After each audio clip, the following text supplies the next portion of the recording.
Well, thank you, Chairman Cole and Ranking Member McGovern, for recognizing me to speak in favor of H.R. 1, the Lower Energy Cost Act. I am here on behalf of Chairman Rogers and the Energy and Commerce Committee. H.R. 1, the Lower Energy Cost Act, is an important step toward fulfilling our commitment to the American people.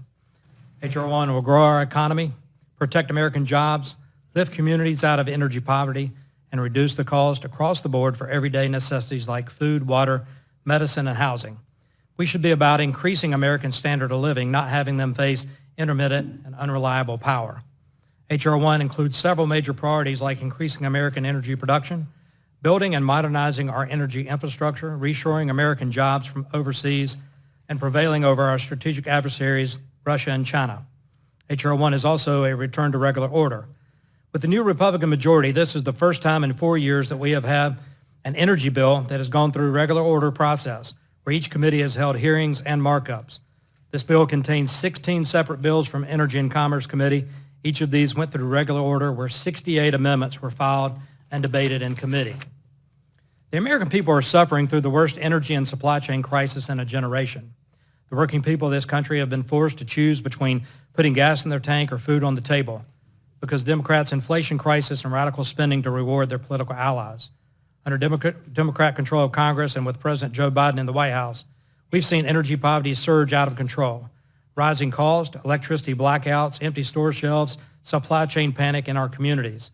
Families on average have been forced to pay $10,000 or more over the last 2 years just for everyday goods and services.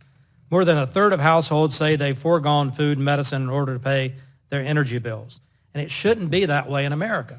Americans voted for change, and H.R. 1 is a key part to return to optimism and prosperity of their lives.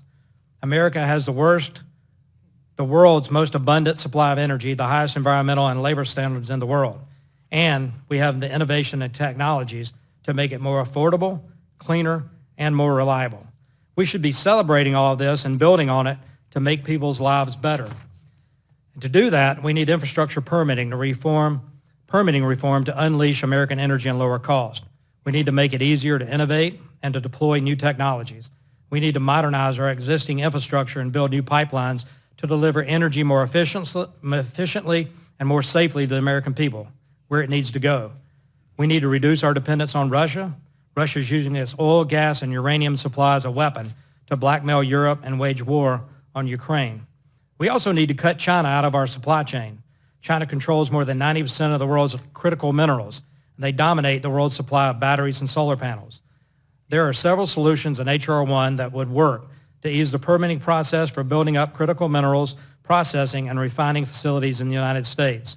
China has the market cornered on processing and refining critical minerals, and they do so in much worse conditions than American mining and regulations.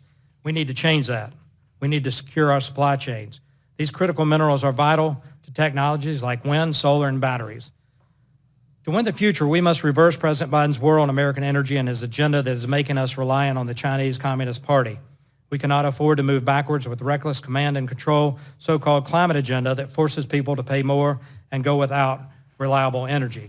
It's time to embrace and expand America's position as the #1 energy producer in the world while continuing our leadership to reduce emissions.